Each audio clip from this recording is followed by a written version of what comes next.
Have you ever wondered why some people command respect without effort, while others, despite their endless kindness, are constantly overlooked, dismissed, or taken advantage of? The difference isn't in their words or actions, it's in their relationship with niceness itself. There's a profound distinction between genuine kindness, compulsive niceness, and understanding this difference will revolutionize how you move through the world. Most people mistake niceness for virtue. They believe that being agreeable, accommodating, pleasant at all costs makes them good people. But what if I told you that this very niceness is often a prison? That your compulsive need to be liked is actually preventing you from being truly loved or respected? Carl Jung understood something most people never realize. Niceness is often a mask we wear to avoid confronting our own shadow. When you stop being compulsively nice, when you allow yourself to be real, authentic, even occasionally difficult, everything changes. The energy around you shifts. People begin to see you differently. They start to respect you in ways they never did before. But here's what Jung knew that most don't. The people who get most upset when you stop being endlessly nice are the exact people who were taking advantage of your niceness in the first place. Your transformation doesn't create new problems. It reveals the problems that were always there, hidden beneath your pleasant facade. Think about this carefully. When you become less automatically agreeable, who gets angry? Who accuses you of changing? Who tries to guilt you back into your old patterns? These reactions tell you everything you need to know about the true nature of those relationships. Jung said, everything that irritates us about others can lead us to an understanding of ourselves. But it also reveals who around us has been feeding off our people-pleasing tendencies. You've been taught that niceness equals goodness. Saying yes makes you virtuous. Avoiding conflict makes you peaceful. But what you haven't been told is that compulsive niceness is often a form of cowardice dressed up as virtue. It's a way of avoiding the discomfort of being truly seen, truly known, truly yourself. This video isn't about becoming cruel or indifferent. It's about understanding what Jung called the integration of the shadow, embracing all parts of yourself, including your capacity for firmness, boundaries, authentic expression. It's about learning that real kindness comes from choice, not compulsion. Genuine care sometimes requires saying no. True love sometimes demands difficult conversations. So I ask you now, how long will you continue to sacrifice your authenticity on the altar of others' comfort? How long will you mistake being walked on for being kind? Maybe it's time to discover what happens when you stop being nice and start being real. You have been conditioned from childhood to believe that your worth is measured by how pleasant you are to be around, how quickly you apologize, how rarely you cause inconvenience, how smoothly you make everything for everyone else. You've learned to smile when you want to scream, agree when you want to object, accommodate when you want to assert yourself. But here's a truth that perhaps no one has shared with you clearly. This compulsive niceness isn't making you a better person. It's making you invisible. It's turning you into what Jung calls provisional life, a life lived according to others' expectations rather than your own authentic nature. When you're always nice, you become predictable. And predictable people don't command respect, they invite exploitation. Not because people are inherently evil, but because humans naturally test boundaries. When you have no boundaries, when you're endlessly accommodating, you unconsciously teach others that your needs have no real value, your time has no real value, your energy has no real value. Do you know what happens to people who are always nice? They become emotional dumping grounds. People come to them with problems but never solutions. They're invited to help but never to lead. They're appreciated when convenient but forgotten when not needed. This isn't because niceness is wrong, it's because compulsive niceness comes from fear, not love. Carl Jung spoke extensively about the persona, the mask we wear to fit in, be accepted, avoid rejection. For many people, niceness becomes their primary persona. They believe that if they're just pleasant enough, accommodating enough, helpful enough, they'll finally receive the love and recognition they crave. But it doesn't work that way. The persona is necessary for social functioning, but when it becomes who you think you are, you lose touch with your authentic self. You start living for others' approval rather than your own integrity. You begin to resent the very people you're trying so hard to please. And paradoxically, the harder you try to be liked through niceness, the less genuine connection you actually create.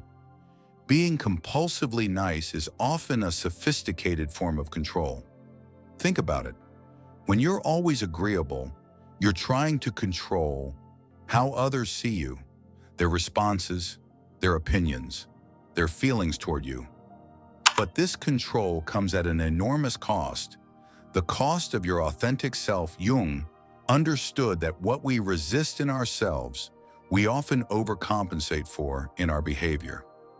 If you're terrified of being seen as selfish, you become compulsively selfless. If you're afraid of conflict, you become pathologically agreeable. If you fear rejection, you become endlessly accommodating. But this overcompensation doesn't heal the wound, it feeds it. The cruel irony is that the more compulsively nice you are, the less people actually trust you. Deep down, everyone knows that constant agreeableness isn't natural. It makes people wonder, what are you hiding? What do you really think? Can you be counted on when things get difficult? Authentic people have edges. They have opinions. They have moments of friction. People who are always nice often struggle with deeper intimacy because intimacy requires authenticity, and authenticity sometimes involves being difficult, disagreeable, or challenging. If you can't risk being disliked, you can never be truly loved, because love requires seeing and accepting the whole person, not just the pleasant parts.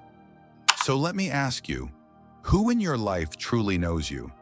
Not the nice version of you, but the real you. Who have you trusted with your actual thoughts, your genuine feelings, your authentic reactions? If the answer is no one, then your niceness has become a prison, separating you from real connection. But before we explore what happens when you break free from compulsive niceness, we need to understand why this pattern developed in the first place. What psychological forces drive this need to be endlessly pleasant? The answer lies in what Jung called our early adaptation strategies, and that's what we'll explore next. If this content is resonating with you, please subscribe to the channel. Your support allows us to continue exploring these transformative psychological insights. Thank you. Carl Jung didn't see personality patterns as accidents. He understood that our adult behaviors often stem from early survival strategies, ways we learned to navigate the world as children when we were vulnerable and dependent. For many people, compulsive niceness began as a survival mechanism. Perhaps you learned early that being pleasant kept you safe from criticism, anger, abandonment. Maybe you discovered that being agreeable earned you positive attention in a chaotic environment. Or possibly you absorbed the message that your worth was conditional on how much you pleased others, how little trouble you caused, how smoothly you made everything for everyone else. These aren't conscious choices children make. They're adaptive responses to their environment. A child who learns that niceness equals safety will often carry that strategy into adulthood, long after it stops serving them. But what worked for a vulnerable child often imprisons the adult. Jung was clear about this. What we don't make conscious controls us from the unconscious. If you don't understand why you compulsively need to be nice, you'll remain trapped by that need. The unconscious fear of rejection, conflict, Being disliked will continue to drive your behavior, even when your conscious mind knows better. This is why simply deciding to be less nice often doesn't work. The pattern runs deeper than conscious choice. It's connected to your fundamental sense of safety and worth. To change it, you must first understand it. You must make the unconscious conscious. But here's what Jung also understood. Awareness is the first step toward freedom. Once you recognize that your niceness might be coming from fear rather than love, control rather than generosity, you can begin to choose differently. You can start to distinguish between authentic kindness, compulsive people-pleasing. Authentic kindness comes from abundance. You give because you want to. It aligns with your values. It feels right. Compulsive niceness comes from scarcity. You give because you're afraid of what will happen if you don't. You need something in return. You're trying to manage others' perceptions of you.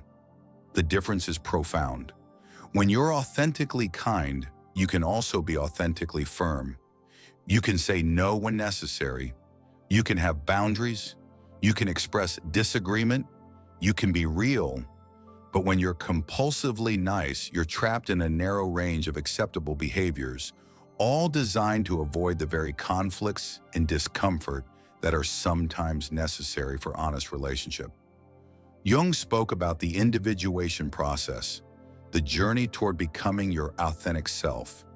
This process necessarily involves disappointing some people, being misunderstood, choosing your own integrity over others' comfort, and for people trapped in compulsive niceness, this can feel terrifying. But here's what Jung knew. The people who are worth having in your life will respect your authenticity, even when it's inconvenient for them. The people who only want you when you're compulsively nice weren't really in relationship with you anyway. They were in relationship with your compliance, your accommodation, your willingness to disappear for their comfort. And this brings us to the heart of the matter. When you stop being compulsively nice, you don't lose real relationships. You discover which relationships were real to begin with. And this revelation, while sometimes painful, is ultimately liberating. In the next part, we'll explore what happens when you begin to set boundaries. Start saying no. Allow yourself to be authentically human instead of compulsively pleasant. We'll examine the predictable reactions you'll encounter and why these reactions actually confirm that you're on the right path. Get ready to understand why your authenticity is threatening to some people and why that's exactly why you need to embrace it. The moment you stop being compulsively nice, something interesting happens. The people around you reveal who they really are, not through their words, but through their reactions to your newfound boundaries, your authentic responses, your willingness to be real rather than endlessly pleasant. Jung understood that we often project onto others what we cannot accept in ourselves. When you stop being compulsively nice, you stop serving as a screen for others' projections about how people should behave. You stop being a safe, predictable, controllable presence in their lives, and this can trigger intense reactions. Watch carefully what happens when you say no without over-explaining. Express a genuine opinion that differs from the group. Refuse to automatically apologize for things that aren't your fault. Stop managing everyone else's emotions. Some people will accuse you of changing, becoming difficult, being selfish. But these accusations tell you more about them than about you. The people who react most strongly to your authenticity are often those who have been benefiting from your compulsive niceness. They've grown accustomed to your endless accommodation, your automatic agreement, your willingness to sacrifice your own needs for their comfort. Your transformation doesn't just change you, it changes the entire dynamic of your relationships. This is where Jung's insight about the shadow becomes crucial. The shadow isn't just our own repressed aspects, It's also the parts of others that they don't want to acknowledge. When you stop being compulsively nice, you stop enabling others' shadow behaviors. You stop making it easy for them to be selfish, demanding, inconsiderate, because you're no longer automatically absorbing the consequences of their behavior. Suddenly, they have to face the reality of their own expectations, their own demands, their own patterns of taking advantage of others' kindness. And this mirror can be very uncomfortable. Some people will blame you for holding up this mirror rather than examining what it shows them about themselves. But here's the liberating truth. Their discomfort with your authenticity is not your responsibility. Their upset about your boundaries is not your problem to solve. Their anger about your refusal to be endlessly accommodating is not something you need to manage. This is perhaps the hardest lesson for recovering people pleasers to learn. You don't owe anyone your compulsive niceness, unlimited access to your energy, your time, your emotional resources, the sacrifice of your authenticity for their comfort. This isn't selfishness, but basic psychological health. Jung wrote extensively about the importance of holding tension rather than immediately resolving it. When you stop being nice, you learn to hold the tension of others' displeasure without immediately rushing to fix it, smooth it over, return to your old patterns just to make everyone comfortable again. This ability to hold tension, to let others be upset without making it your emergency, is a crucial skill for anyone seeking to live authentically. It's the difference between reacting from your wounds and responding from your wisdom. It's the difference between being controlled by others' emotions and maintaining your own emotional sovereignty. But what about the fear? What about the voice that says you're being mean, selfish, difficult? What about the deep terror that people will leave you if you're not constantly pleasant? This is where the real work begins. In the next part, we'll explore how to navigate these fears, distinguish between genuine kindness and compulsive niceness, develop the inner strength necessary to be authentically yourself in a world that often rewards conformity over authenticity. The journey from compulsive niceness to authentic presence isn't about becoming harsh or indifferent. It's about developing what Jung called conscious choice, the ability to choose your responses based on your values rather than your fears. When you're nice, you're not really choosing. You're reacting from old patterns, driven by unconscious fears of rejection and conflict. But when you develop conscious choice, everything changes. You can choose to be kind because you want to be, not because you're afraid of what will happen if you're not. You can choose to help someone because it aligns with your values, not because you're terrified of being seen as selfish. You can choose to agree when you genuinely agree, not just to avoid disagreement. This consciousness brings with it a new kind of power, the power of authenticity.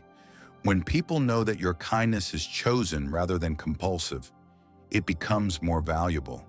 When they know that your yes means yes because you also have the capacity to say no, your agreement becomes meaningful. When they understand that your pleasantness comes from genuine feeling rather than fear, your presence becomes magnetic. Jung understood that authentic presence has a quality that compulsive niceness lacks: depth. People are drawn to depth, even when it makes them slightly uncomfortable. They trust authenticity, even when it's occasionally challenging. They respect boundaries, even when those boundaries inconvenience them. But developing this authentic presence requires what Jung called the courage to be disliked. You must be willing to disappoint some people, be misunderstood. Have some people prefer the old, compulsively nice version of you because it was more convenient for them. This courage doesn't come from hardening your heart or becoming indifferent to others' feelings. It comes from understanding that you can't control others' reactions anyway, so you might as well be authentic. People who only want you when you're compulsively nice aren't truly in relationship with you. They're in relationship with your fear. The transformation from compulsive niceness to authentic presence is often accompanied by a period of loneliness. This isn't because you're becoming antisocial.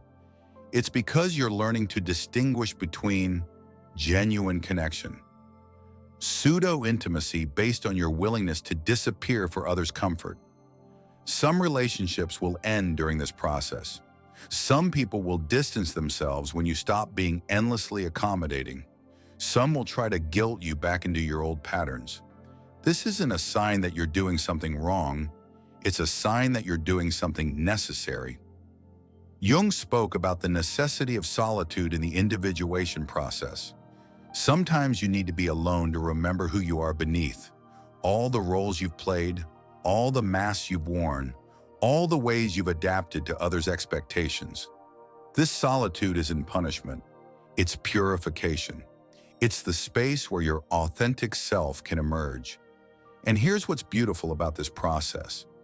As you become more authentically yourself, you attract people who appreciate authenticity. You draw in relationships based on mutual respect rather than one-sided accommodation. You create connections that can handle disagreement, conflict, and the full range of human experience. In the next part, we'll explore the practical aspects of this transformation. How do you actually stop being compulsively nice? How do you set boundaries without feeling guilty? How do you navigate the reactions of others without retreating back into old patterns? How do you distinguish between authentic kindness and people-pleasing? These are the tools that will help you make this transformation real in your daily life. If you're ready to dive deeper into these concepts and develop practical skills for authentic living, you might find value in exploring Jung's work on individuation and shadow integration.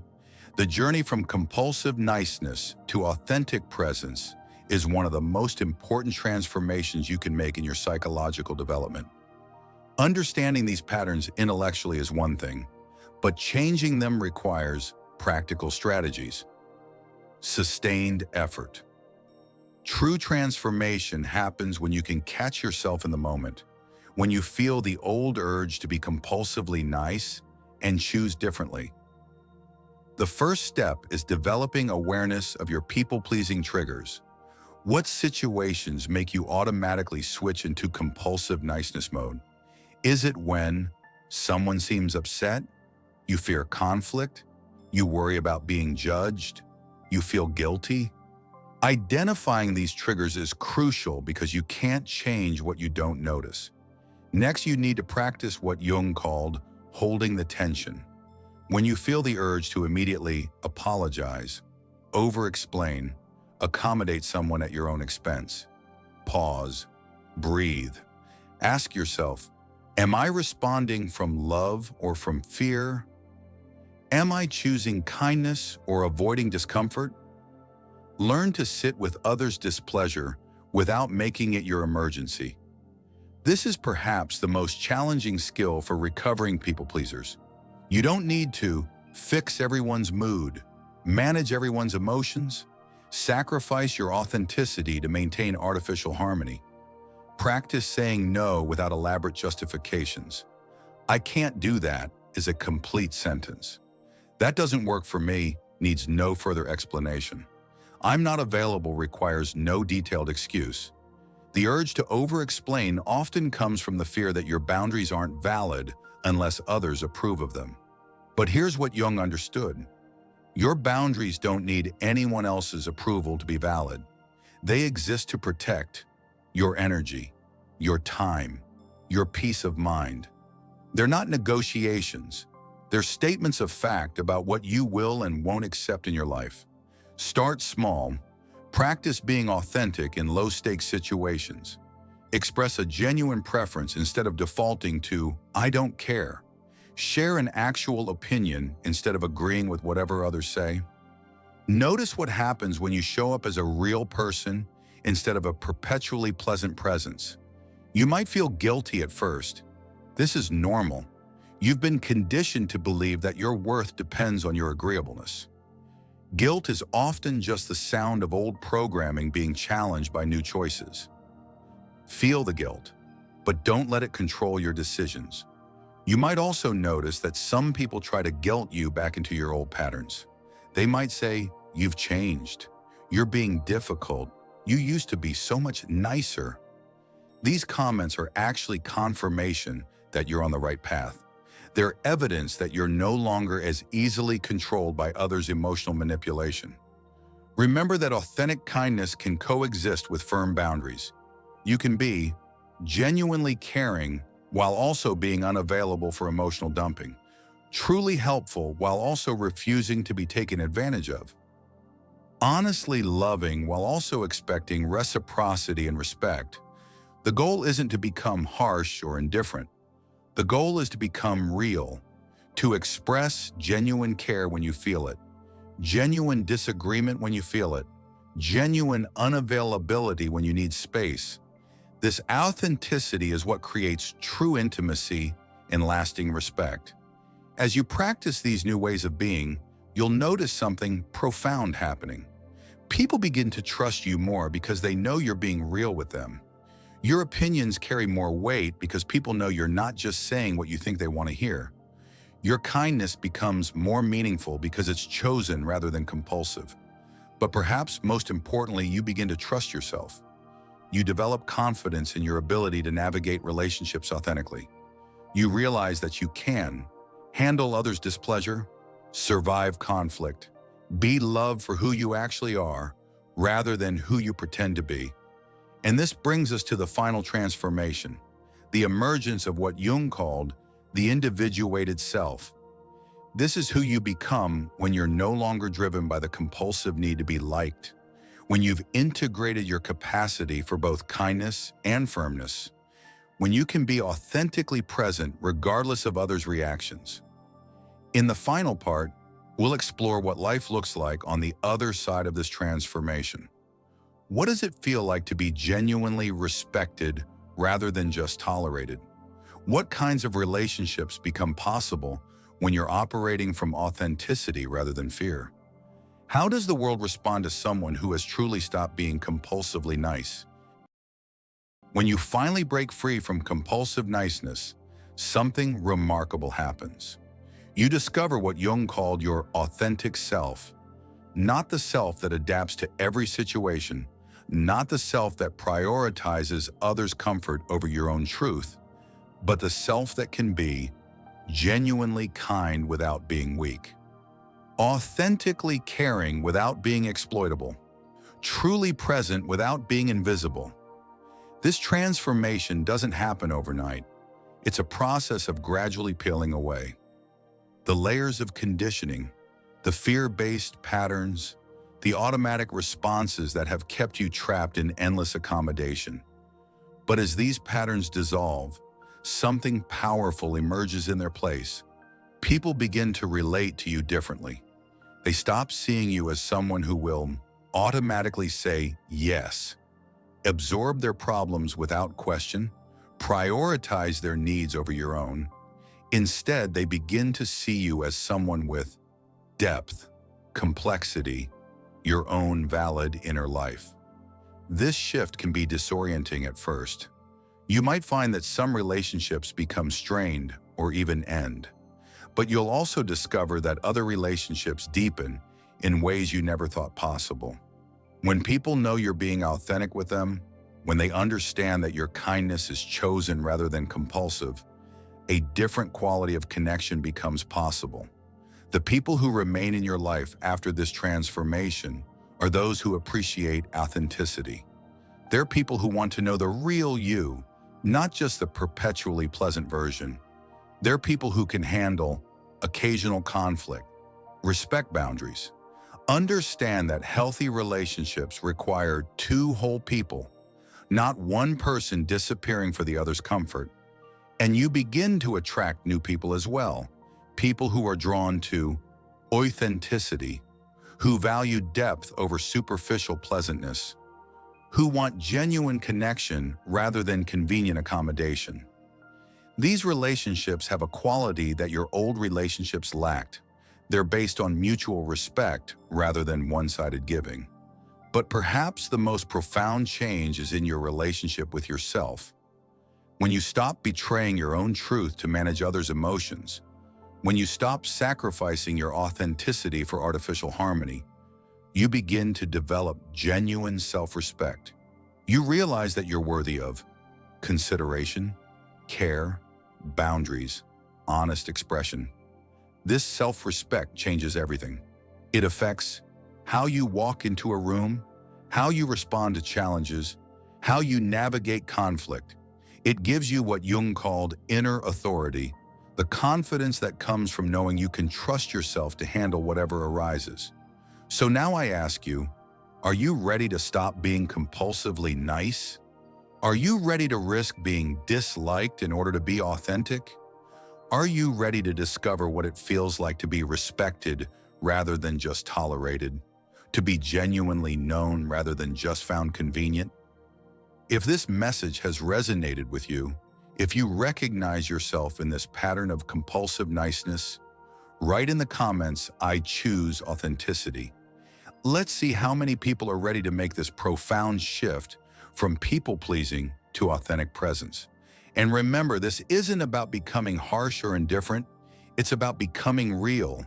It's about honoring both your capacity for genuine kindness, your need for authentic expression. It's about creating relationships based on truth rather than fear. The world needs your authenticity, not your compulsive niceness. The people who matter will respect your boundaries, and those who don't, they're showing you exactly why those boundaries are necessary. Keep watching for more insights into the transformative power of psychological authenticity. The journey from compulsive niceness to genuine presence is one of the most important transformations you can make.